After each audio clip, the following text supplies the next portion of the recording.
Hello friends, मैं विद्या Prabha learn with विद्या प्रभा में आप सभी का स्वागत करती हूँ। आज हम वंशानुक्रम एवं वातावरण टॉपिक पर चर्चा करने वाले हैं। ये टॉपिक सभी टीचिंग एग्जाम में समान रूप से पूछे जाते हैं इनसे प्रश्न, और हम ये आसान से टॉपिक के बारे में आज हम चर्चा करने वाले हैं। बहुत इंटरेस्टिंग टॉपिक है, तो आइए चर्चा करते हैं। वंशानुक्रम मीन्स वंशानुक्रम मीन्स हेरिडिटी। वातावरण किसे बोलेंगे? इन्वायरमेंट को। और हम सभी किसके प्रोडक्ट हैं? तो वंशानुक्रम और वातावरण के। जब कोई बच्चा, ये कोई बच्चा है, जब कोई बच्चा जन्म लेता है तो उसके अंदर असीमित योग्यताएं और विशेषताओं के साथ वो पैदा लेता है। असीमित योग्यताओं और विशेषताओं को पैदा लेता है। लेकिन इस बच्चे को जिस तरह का वातावरण प्रदान किया जाएगा उसी तरह की विशेषताएं इनमें डेवलप होंगी। जिस तरह का वातावरण प्रदान किया जाएगा उसी तरह का इनमें जिस तरह का वातावरण प्रदान किया जाएगा उस तरह का इनमें विशेषताएं विकसित होंगी। क्योंकि हमारे अंदर जितनी भी विशेषताएं हैं वो वंशानुक्रम से मिलती है। हमारे अंदर जितनी भी विशेषताएं हैं वो वंशानुक्रम से मिलती है। और ये डेवलप कब होती है? जब इनको इन्वायरमेंट मिलता है। तो बहुत सारे हमारे अंदर क्षमता है, लेकिन हम जिस माहौल में रहते हैं, जिस वातावरण में रहते हैं, वो गुण बाहर आ गए। और जो गुण हम में और भी हैं लेकिन वो बाहर नहीं आ पाए क्योंकि उस तरह का वातावरण हमें नहीं मिला। मान लीजिए कोई व्यक्ति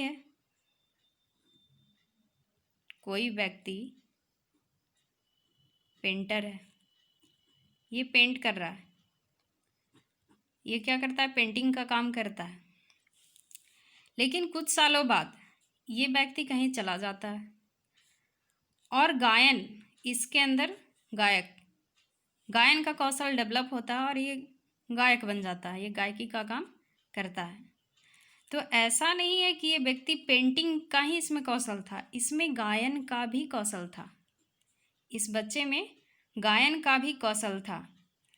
जैसे ही इसको गायन का वातावरण मिला, जैसे ही इसे गायन करने का वातावरण मिला तो ये गुण इसके बाहर आ गए। हमें जितने भी गुण अनुवंश मीन्स की हेरिडिटी यानी वंश से मिलते हैं, वही हमारा जो डेवलपमेंट कैसा होगा उसका आधार प्रदान कौन करता है? तो हमारा हेरिडिटी करता है, वो बेस है। क्योंकि उनमें जो योग्यता होगी, उनमें जो विशेषता होगी, हमारे हेरिडिटी में जो विशेषता लेकर हम पैदा हुए हैं,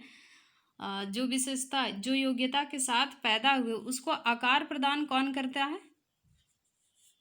इन्वायरमेंट। लेकिन बेस कौन है उसका? आनुवांशिक गुण जो हमें माता पिता से मिले हैं। अब हमसे कोई पूछ ले कि कोई बच्चा है, ये अपने माता पिता की तरह नहीं दिखता, तो माता पिता से ही कैसे मिले? ऐसा नहीं है। ये कोई बच्चा है, इनके माता पिता जो भी होंगे, इनके भी माता पिता होंगे और इस बच्चे के ग्रैंड पेरेंट्स होंगे। इस बच्चे के क्या होंगे? ग्रैंड पेरेंट्स होंगे। तो इनका गुण इनमें आया, इनके जो माता पिता होंगे ना, हमारे जो मम्मी पापा के जो मम्मी पापा होंगे, उनमें गुण आया। और ये गुण जो मम्मी पापा का गुण है वो किस में ट्रांसफ़र हुआ? बच्चे में ट्रांसफ़र हुआ। तो इस बच्चे का गुण माता पिता का तो होगा ही, लेकिन कुछ गुण उनके ग्रैंड पेरेंट्स का होगा। जैसे कोई बच्चा है,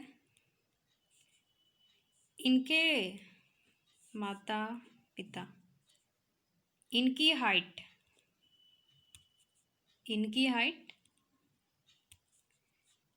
माँ भी लंबी, पिता भी लंबे। लेकिन मान लीजिए कि मम्मी, जो हमारी मम्मी है, इनके जो माता पिता हैं, इनके माता पिता का जो इनहेरिट किया हुआ गुण है, मीन्स कि जो गुण उन्होंने अपने पेरेंट्स से पाया है, जो उनको प्राप्त हुआ है, वो गुण तो कुछ बच्चे में भी इनहेरिट हो रहा है, मतलब बच्चे में भी जा रहा है। जो हमारे नाना नानी का गुण होता है, कई बार बच्चे अपने दादा दादी की तरफ होते हैं या नाना नानी की तरफ होते हैं। उसका रीज़न क्या है? तो जो अगर फादर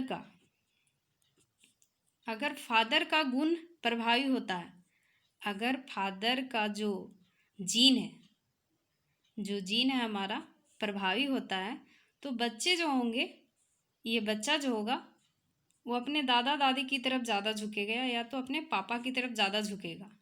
लेकिन अगर मम्मी का जो जीन है वो प्रभावी होता है, वो डोमिनेंट गुण जो होता है, अगर मम्मी का प्रभावी हुआ तो इस बच्चे में गुण मम्मी का होगा और कुछ उनके नाना नानी का होगा, क्योंकि ये बच्चा गुण माता से भी इनहेरिट कर रहा है और पिता से भी। और हमारे नाना नानी मम्मी के माता पिता क्या हुए? नाना नानी। और पापा के माता पिता दादा दादी। तो अगर पापा के गुण इनहेरिट हुए, पापा के गुण अगर बच्चे में आए या पापा का गुण प्रभावी हुआ बच्चे के जीन में, तो जो बालक होगा अपने पापा के जैसा या दादा दादी के जैसा दिखेगा। लेकिन मम्मी का गुण डोमिनेंट हुआ तो हम मम्मी के जैसे दिखेंगे। कुछ गुण मम्मी का होगा, कुछ गुण पापा का होगा। ऐसा नहीं कि केवल डोमिनेंट हुआ तो हम मम्मी जैसा है, कुछ विशेषता हमारे अंदर पापा का भी होगा। लेकिन सबसे ज़्यादा इफेक्टिव जो गुण होगा, जो प्रभावी गुण होगा, जो डोमिनेंट गुण होगा, वो मम्मी का होगा। और पापा का गुण डोमिनेंट हुआ तो पापा का होगा, दादा दादी का होगा या नाना नानी का होगा। लेकिन इस बच्चे के अंदर जो बच्चा है, इनमें सभी के गुण आएंगे। मम्मी है तो मम्मी का भी गुण आया, मम्मी के मम्मी पापा जो हैं इन सभी का भी गुण आया, और इनके जो मम्मी पापा होंगे उन सभी का गुण आएगा। तो एक बच्चे में असीमित योग्यताएं और विशेषताएं हम कहाँ से प्राप्त करते हैं? तो हेरिडिटी से प्राप्त करते हैं। अब समझ आ गया होगा कि हेरिडिटी और इन्वायरमेंट, क्योंकि अगर हेरिडिटी नहीं होगी तो इन्वायरमेंट उसको शेप नहीं दे सकता, उस विशेषता को नहीं निकाल सकता। और अगर इन्वायरमेंट बच्चे को नहीं दिया जाए तो जो हमें गुण मिले हैं हेरिडिटी से, वो डेवलप नहीं हो पाएंगे। इसलिए ये क्या है? दोनों का गुणनफल है, किसी एक के बिना काम नहीं चल सकता। ये दोनों मानव के विकास में बहुत आधार प्रदान करते हैं। कौन? हेरिडिटी। लेकिन इसको शेप कौन देगा, आकार कौन देगा कि बच्चा कैसा हो? इन्वायरमेंट। अब एक व्यक्ति है डगलस एंड हॉलैंड, उन्होंने कहा कि जो आनुवांशिकता है, आनुवांशिकता में माता पिता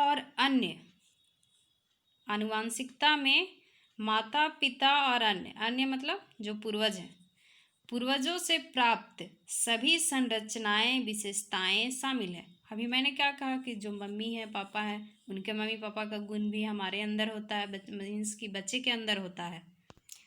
अब हम सभी जानते हैं कि बच्चे का लिंग का निर्धारण कैसे होगा। अब हम इसके बारे में जानते हैं कि बालक या बालिका का जो लिंग का निर्धारण जो होता है वो कैसे होता है। तो हम इसके बारे में देखेंगे। ये मेल है और ये फीमेल है। मेल से क्या आया? शुक्राणु। और ये फीमेल जिसे मादा कहते हैं, उससे क्या आया? अंडाणु। दोनों मिल गए तो मिले जब तो क्या बना? युग्मनज। और इस युग्मनज को या इस जायगोट को, या स्पर्म ओवम जो जायगोट बनाए, इस जायगोट को हम क्या बोलते हैं? मानव की छोटी कोशिका। क्योंकि मानव का विकास इस जायगोट इस युग्मनज के द्वारा ही होता है। और युग्मनज जो जाइगोट जब बनेगा तो उसमें क्या होगा, जो मेल फीमेल का जो क्रोमोसोम है 23 जोड़ी, 23 जोड़ी दोनों में होंगे ना। तो ये दोनों का क्रोमोसोम जो है ये युग्मनज में जाएगा, क्योंकि ये दोनों का क्या है, दोनों के मिलने के तो बाद ही बना है जाइगोट। और क्रोमोसोम में क्या होंगे, जीन। क्रोमोसोम में क्या होंगे, जीन होंगे। और ये जीन क्या करेंगे, जो मेल और फीमेल इन दोनों में जो गुण हैं, जो विशेषताएं हैं इनकी, और ट्रांसफ़र करेंगे। और ट्रांसफ़र कौन करेगा, जीन करेगा। कहाँ करेगा, इस युग्मनज में, जो मानव की सबसे छोटी कोशिका है, यही तो डेवलप होगी आगे जाकर। तो माता पिता से गुणों का ट्रांसफ़र किसके द्वारा हुआ, जीन्स के द्वारा। किसमें हुआ, बच्चों में हुआ। तो अब हम लिंग का निर्धारण कैसे होता है उसमें देखेंगे। तो मेल जो है उसमें कितने पेयर गुण हैं, 23 जोड़ी गुण है। और फीमेल में भी कितने हैं, 23 जोड़ी।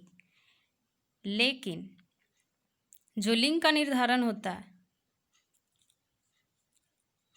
वो इन 22 से नहीं, ये जो 22 है इससे नहीं होगा। किससे होगा, ये 1 से।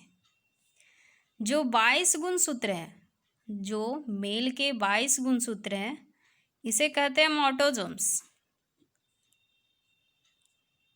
और ये फीमेल्स के भी जो 22 गुणसूत्र हैं, ये भी क्या कहलाते हैं, ऑटोजोम्स।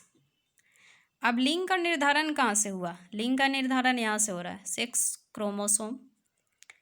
ये जो मेल है इनमें 2 तरह का होता है सेक्स क्रोमोसोम, जो 23वां जोड़ी है, एक तो एक्स और एक वाई।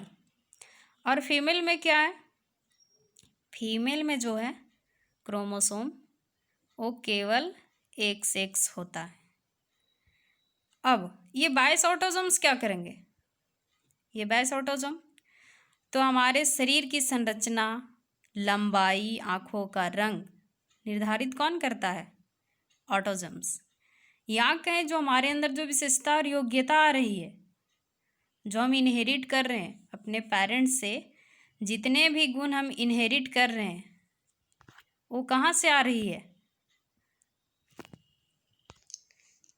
तो हमने देखा कि ये जो 22 ऑटोजोम्स हैं ये सारे गुण को निर्धारित करते हैं, हमारा शारीरिक संरचना कैसा होगा, हम कितने लंबे होंगे, हम कितने चौड़े होंगे।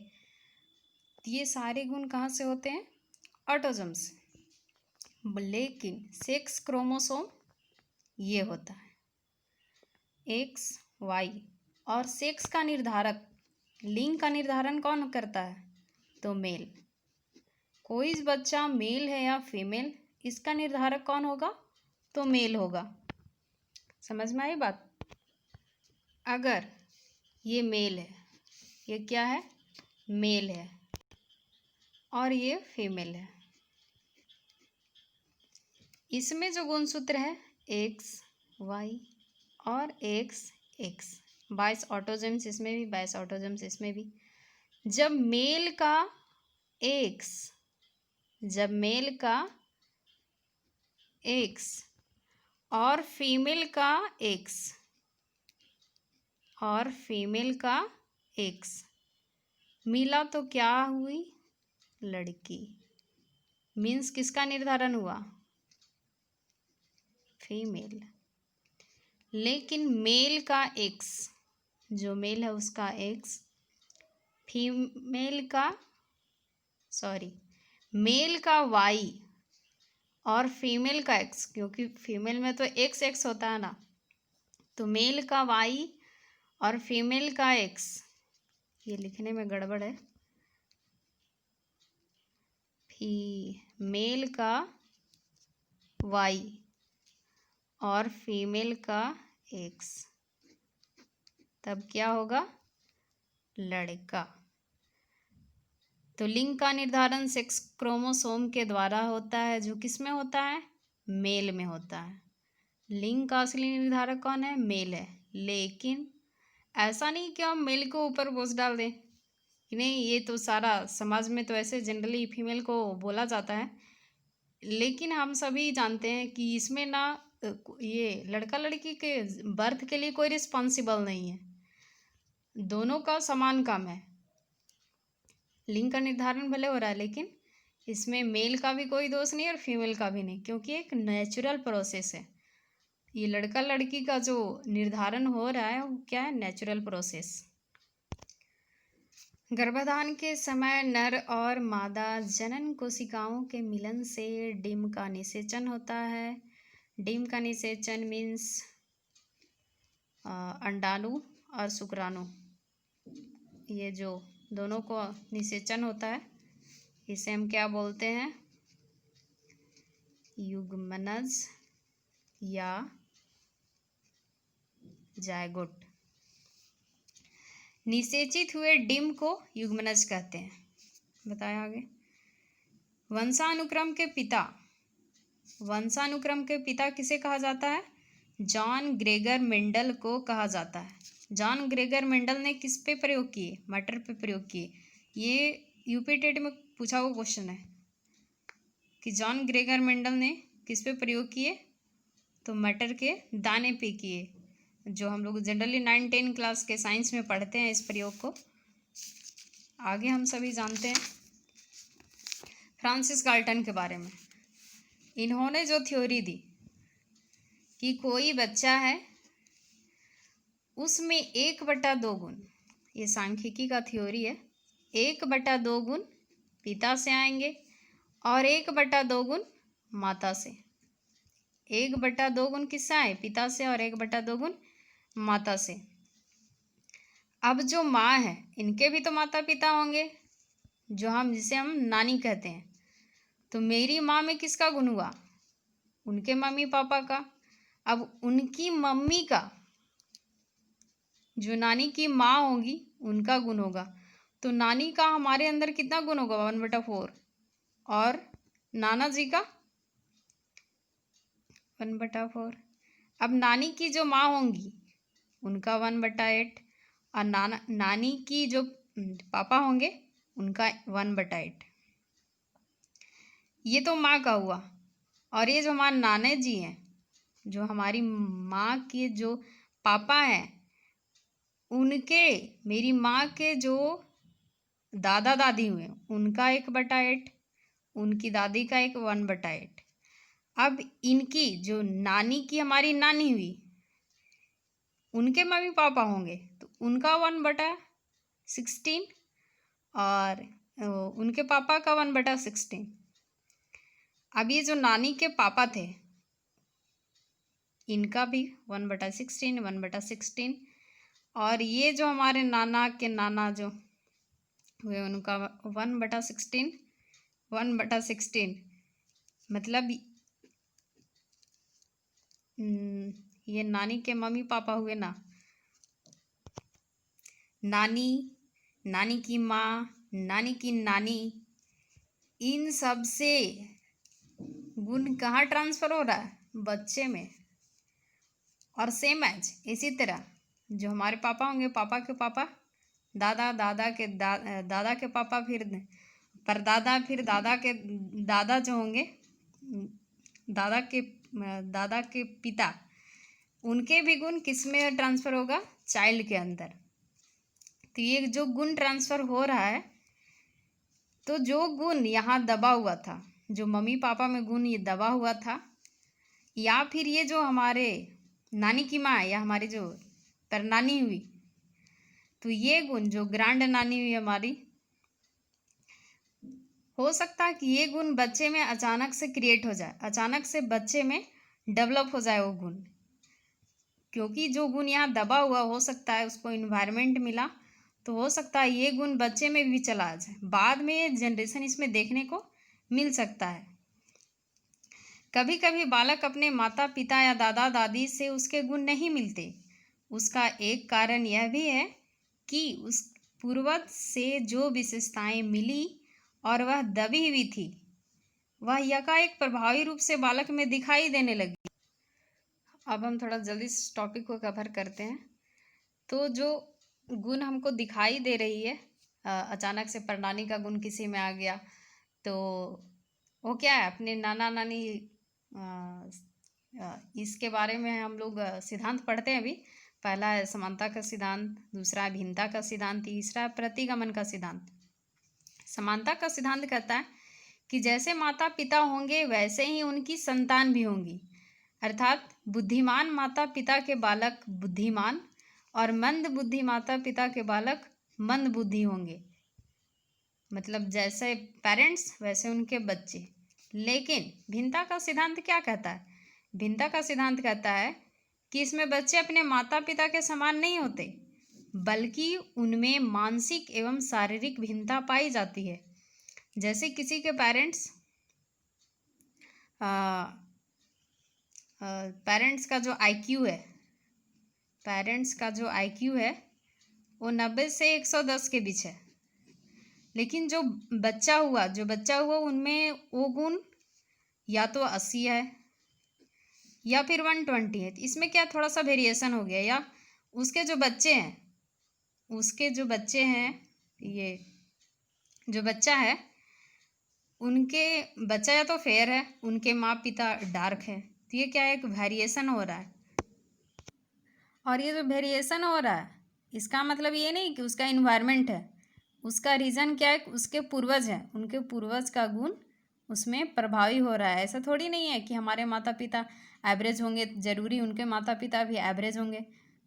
जो हमारे नाना नानी हो सकते हैं इंटेलिजेंस होंगे, तो कोई नाना नानी वीक रहे होंगे, उनका आईक्यू जो होगा 70 से 80 के बीच में होगा, ऐसा भी तो हो सकता है। लेकिन प्रतिगमन का सिद्धांत उसे उल्टा है। प्रतिगमन का सिद्धांत कहता है कि इसमें बच्चे अपने माता पिता के विपरीत होते हैं। इसमें बच्चे क्या होते हैं, अपने माता पिता से अलग। जैसे हमने क्या यहाँ थोड़ा गोरा काला, चलो ठीक है, लेकिन इसमें थोड़े से अलग हो जाता है। इसमें बच्चे अपने माता पिता के विपरीत, अर्थात प्रतिभाशाली माता पिता के बच्चे कम प्रतिभाशाली और मंद बुद्धि माता पिता के बच्चे प्रतिभाशाली होता है। ऐसा कभी कभी हम देखते हैं कि बच्चे एकदम अपने पेरेंट्स से एकदम अलग होते हैं। या तो बच्चा जड़ बुद्धि का निकल गया, जैसे पेरेंट्स खूब टैलेंट है, उनके पेरेंट्स का बहुत सारा विशेषता उनके अंदर, उनके बच्चे में ज़रा भी नहीं है। उनके पेरेंट्स एवरेज हैं, तो वो एकदम जड़ बुद्धि 25 जो आईक्यू लेवल है। आईक्यू के कॉन्सेप्ट के बारे में हम आगे पढ़ेंगे, लेकिन सिंपली कि वो मंद बुद्धि है माता पिता, और उनके बच्चे क्या हो गए, प्रतिभाशाली। उनकी रेंज 140 आईक्यू को आ रही है। तो ये हम आगे जानेंगे कि आईक्यू क्या है। हम आगे पढ़ते हैं इसके बारे में। निरंतरता का एक सिद्धांत है। निरंतर जो बीज मैन है, उन्होंने बीजकोश का एक निरंतरता का सिद्धांत दिया। उन्होंने कहा कि हमारे पैतृक गुणों का निरंतर पीढ़ी में बीजकोश का स्थानांतरण पीढ़ी दर पीढ़ी होती रहती है। जैसे हमारे पेरेंट्स, कोई बच्चा है, तो बच्चा में गुण कहाँ से आया, उनके दादा दादी, इनके भी जो होंगे, उनका गुण इनमें आया, इनका गुण इनके हमारे माता पिता उनमें गया, हमारे माता पिता से इनके जीन में ट्रांसफ़र, बच्चे में ट्रांसफ़र हुआ। लेकिन अगर ये बालक, ये ट्रांसफ़र जो होते आ रहा है, लेकिन ये बालक, इसने अगर शादी नहीं करी, तो इसका जीन का ट्रांसफ़र तो किसी में हुआ नहीं, तो ये क्या होगा, ख़त्म हो जाएगा। ये जो बीज कोश है, जो जीन है, वो समाप्त हो जाएगा, इसका जो आगे का जनरेशन समाप्त हो जाएगा। लेकिन ये बालक शादी करता है, तो फिर इससे पीढ़ी दर पीढ़ी ये जो बीज कोश का जो गुण है, जो हमारे पैतृक गुण है, जो पूर्वजों का गुण है, हमारे में ट्रांसफ़र होते रहेगा। आगे पढ़ते हैं। विशेषता के परिवर्तन का सिद्धांत। तो हमारे अंदर गुण कहाँ से आए, एक वंशानुक्रम से और एक वातावरण से। और इन गुणों का प्रवाहक वंशानुक्रम में कौन होता है, तो जीन होता है। हम जीन को क्या कहते हैं, ट्रांसफार्मर, क्योंकि ये गुणों को क्या करते हैं, ट्रांसफ़र करते हैं।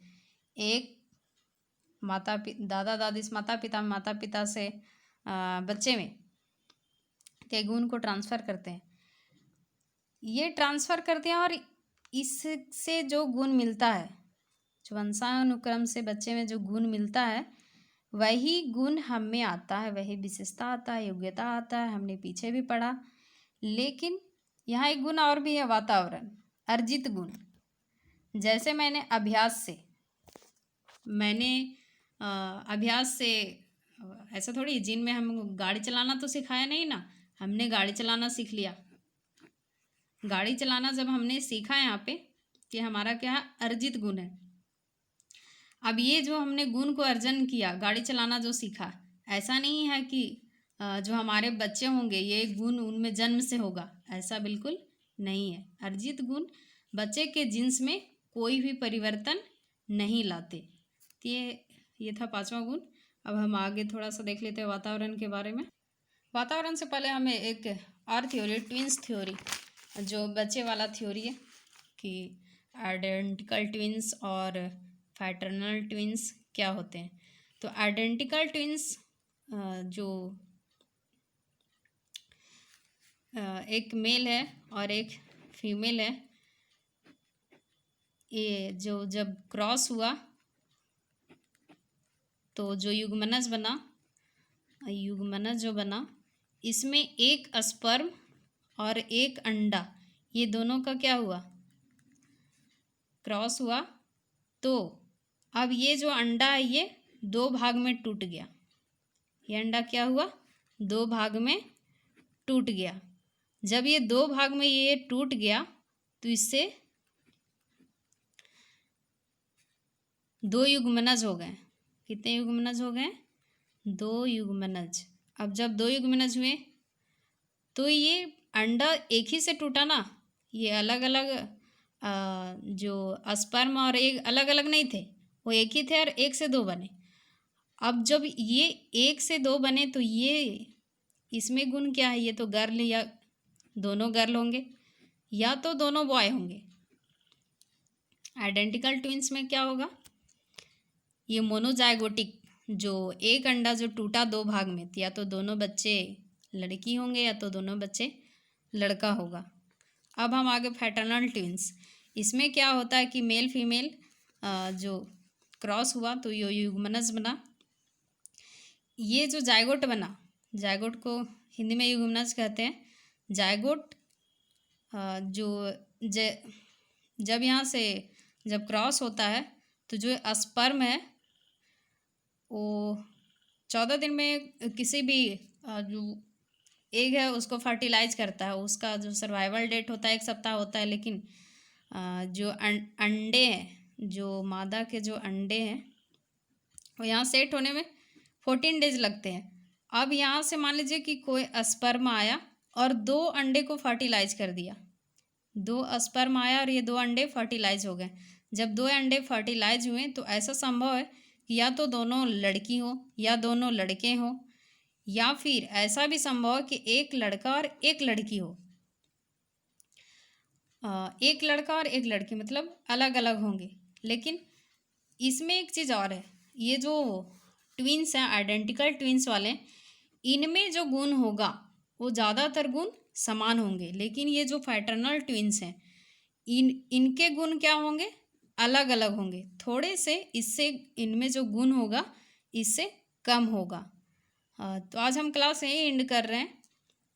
आगे हम एनवायरनमेंट के बारे में पढ़ने वाले हैं। तो आपको वीडियो कैसा लगा, या इसमें कौन सा टॉपिक या कौन सा पॉइंट आपको छूट रहा है, ये हमें ज़रूर बताएं। ये वीडियो आपको कैसा लगा ये भी हमें ज़रूर बताएं। थैंक यू, धन्यवाद।